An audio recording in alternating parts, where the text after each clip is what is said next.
प्रभु यीशु मसीह के नाम में आपको अनुग्रह, शांति और आशीष मिले। एक घृणा का बहुत ही बुरा उदाहरण 1935 में हुआ था कि कैसे एक व्यक्ति के हृदय में घृणा पनपती है, बढ़ती है और सीमा पे पहुंच जाती है, ऊंचाइयों पे पहुंच जाती है।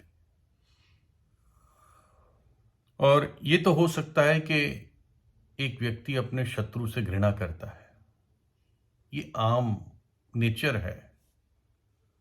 परमेश्वर फिर भी कहता है कि इस अवस्था से भी बचो।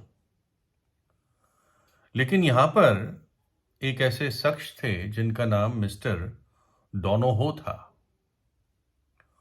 और 1935 में उन्होंने अपना जो विल होता है, वसीयतनामा, अपनी दोनों बेटियों के लिए लिखा। और इस प्रकार से उस वसीयतनामे में, उनके रजिस्टर्ड विल में कुछ ये पंक्तियां थी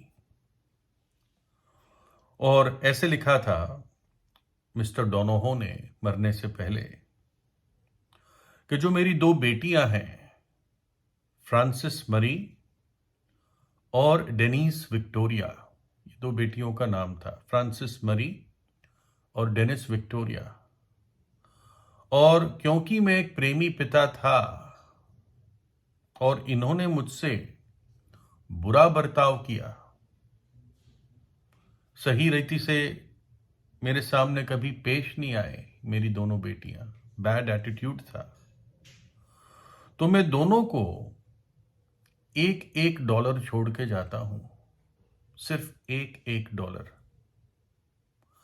और एक बाप का श्राप छोड़कर जाता हूं, एक बाप की लानत छोड़ के जाता हूं। इनके जीवन कष्ट से और निराशा से और भारी दुख से भरा हुआ हो, यह उसके विल में लिखा हुआ था। इनका जीवन कष्ट से, निराशा से और भारी दुख से भरा हुआ हो, ये जल्दी मर जाएं और मरने का कारण कोई ऐसी लंबी, भयानक और दर्दनायक बीमारी इनको लग जाए,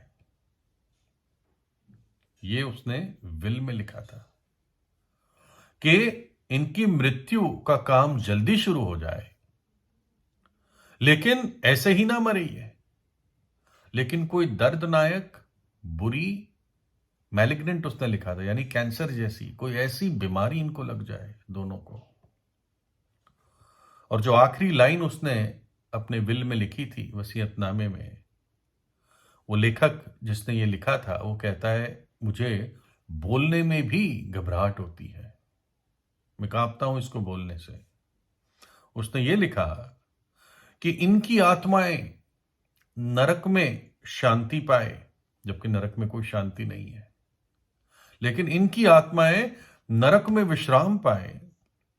और जो लोग अनंत काल के लिए दोषी होते हैं, उनके साथ ये निरंतर पीड़ा में अनंत काल बिताए। ये एक बाप ने अपनी बेटियों को लिखा था। और जबकि उसने ये वसीयतनामा लिखा तो मैं सोचता हूं ये बुजुर्ग भी हो गया था, और कितनी घृणा इसके अंदर भरी हुई थी अपनी बेटियों के लिए, है ना। हमें ये नहीं पता, मुझे ये नहीं पता इन बेटियों ने ऐसा क्या किया था, लेकिन कई बार माँ बाप की बातें बच्चों से उन पर वापस आती है। खैर, फिर भी मुझे नहीं मालूम है। बाइबल तो कहती है या समझाती है हमें कि अपने शत्रुओं के लिए भी नरक की इच्छा ना रखो। बाइबल कहती है अपने शत्रुओं के लिए प्रार्थना करो। ऐसे विरोधियों को उनके उनके लिए प्रार्थना करो, उनको भी आशीष दो। और एक इस बाप को मैं देखता हूं मिस्टर डोनोहो को, और दूसरी तरफ मैं स्वर्गीय पिता को देखता हूं जो हमारा परमेश्वर है, सृष्टि करता है, जिसने हमें जीवन दिया। उसका कैसा प्रेम है कि वो तो उस अथाह कुंड के गड्ढे से मनुष्य को निकालता है, निकालना चाहता है, रादर नहीं चाहता है कि उस अथाह कुंड में, उस नरक में चला जाए। जोब 33 में लिखा है एक व्यक्ति के बारे में, वह मनुष्य के सामने गाने और कहने लगता है कि मैंने पाप किया और सच्चाई को उलट पुलट कर दिया, परंतु उसका बदला मुझे दिया नहीं गया। कहता है मैंने पाप किया और मेरे साथ कोई समस्या नहीं आई उसने, लेकिन अब वो बात को और क्लियर करता है, उसने मेरे प्राण कब्र में या गड्ढे में पड़ने से बचाया है। मेरा जीवन उजियाले को देखेगा। देख, ऐसे ऐसे सब काम ईश्वर पुरुष के साथ 2 बार क्या वरन 3 बार भी करता है, जिससे उसको कब्र से या गड्ढे से बचाए और वह जीवन लोक के उजियाले का प्रकाश पाए। यानी जो व्यक्ति एक स्टेज पर आके कहता है कि मैंने पाप किया है, मैंने सच्चाई के साथ खिलवाड़ किया है और मैं सोचता था ये सब करता रहूंगा तो कुछ नहीं होगा, लेकिन एक दिन परमेश्वर ने उसके जीवन में आकर उसके जीवन को स्पर्श किया, बदला, और उसने उजियाले का, जीवन लोक के उजियाले का प्रकाश पाया। ये परमेश्वर मनुष्य के साथ करता है। भजन लिखने वाला कहता है मैं धीरज से परमेश्वर की बाट जोता रहा, भजन 40 में, और उसने मेरी ओर झुककर मेरी दुहाई को सुन लिया। उसने मुझे सत्यानाश के गड्ढे और दलदल की कीच में से निकाला और मुझको चट्टान पर खड़ा करके मेरे पैरों को दृढ़ किया। और उसने मुझे एक नया गीत सिखाया जो हमारे परमेश्वर की स्तुति का है। बहुतेरे ये देखकर डरेंगे और परमेश्वर पर, प्रभु यीशु पर भरोसा रखेंगे। वो कहता मैं तो दलदल की कीच में था, पाप के कीच में था जो दलदल के समान है, धंसता जा रहा था। नरक निश्चित रूप से चला जाता अगर मर जाता उसी स्थिति में, लेकिन उसने मुझे उस सत्यानाश के गड्ढे से निकाला। ये परमेश्वर पिता का प्रेम है। और सारी मनुष्य जाति की उसने चिंता की, और मनुष्य जाति को बचाने के लिए उसने अपने स्वयं इकलौते पुत्र को भेजा, जिसने क्रूस पर हमारे लिए दुख उठाया और अपना पवित्र लहू बहाया हमारे प्रायश्चित के लिए, और अपना प्राण दे दिया ताकि हम उसके साथ अनंत काल तक जी सके, ताकि हम उसकी उपस्थिति में विश्राम पाए। मिस्टर डोनोहो चाहते थे उसकी दोनों बेटियां नरक में विश्राम पाए, अर्थात हमेशा के लिए बेचैन रहे, लेकिन हमारा प्रभु यीशु मसीह खुद नरक के दुखों से, क्रूस पर उसने नरक का दुख अनुभव किया, क्योंकि परमेश्वर पिता का अलगाव उसने अनुभव किया, और उसने वो दुख सहा ताकि हम उस नरक के दंड से बच जाए और परमेश्वर के उद्धार, परमेश्वर की मुक्ति का हमें आनंद और वरदान प्राप्त हो।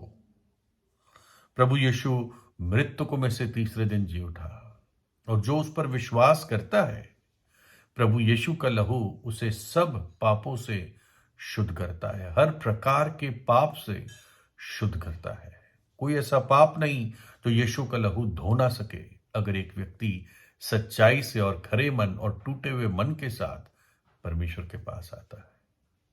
मक्कारों से परमेश्वर घृणा करता है, लेकिन एक टूटे और सच्चे हृदय को वो निमंत्रण देता है। हे मेरे बेटे, हे मेरी बेटी, अपना हृदय मुझे दे। जो भगोड़ा बेटा था, उसका पिता कैसे उसके लिए इंतजार करता रहा।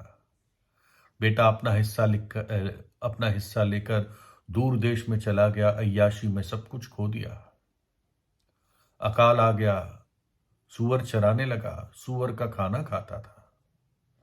एक दिन उसकी आंख खुली, निर्णय लिया कि मैं पिता के पास फिर जाऊंगा और मान लूंगा कि मैंने परमेश्वर या स्वर्ग के विरोध में और तेरे विरोध में पाप किया है। अब मैं बेटे होने के लायक नहीं हूं, मुझे नौकर की तरह रख ले। वो पहुंचा और पिता ने क्या कहा, है ना। परंतु पिता ने अपने दासों से कहा, फट झट से अच्छे से अच्छा वस्त्र निकालकर उसे पहनाओ और उसके हाथ में अंगूठी और पांव में जूतियां पहनाओ और एक बड़ी दावत करो, क्योंकि ये मेरा बेटा खो गया था, अब मैंने पा लिया। ये मेरा बेटा मर गया था और अब ये जी चुका है। ये एक पिता का प्रेम था और ये दृष्टांत प्रभु यीशु मसीह ने बताया कि परमेश्वर पिता का प्रेम ऐसा है। मनुष्य पाप में इतना लौलीन हो चुका है, इतना कठोर हो चुका है कि अपनी बेटियों के लिए भी ये इच्छा कर सकता है। मैं ये नहीं कहता हूं सारे ऐसे हैं, सारे ऐसे नहीं है, लेकिन ऐसे भी है। और ये पाप का एक उदाहरण है कि मनुष्य पाप में कितना कठोर हो सकता है। और देखो शर्म की बात, उसने जो वसीयतनामा लिखा, आज हम भी इतने वर्षों बाद उसके बारे में बात कर रहे हैं, करीब 80-85 साल बाद। लेकिन परमेश्वर का प्रेम 2000 साल से ज्यादा हो गए।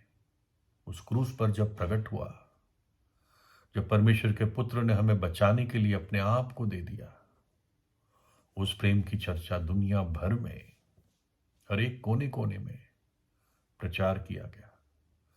धर्म परिवर्तन के लिए नहीं, ताकि मनुष्य की आत्मा नरक से बच जाए।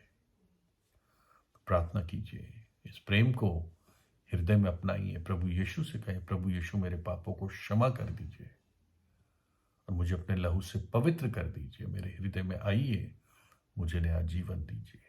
प्रभु यीशु आपको आशीष दे।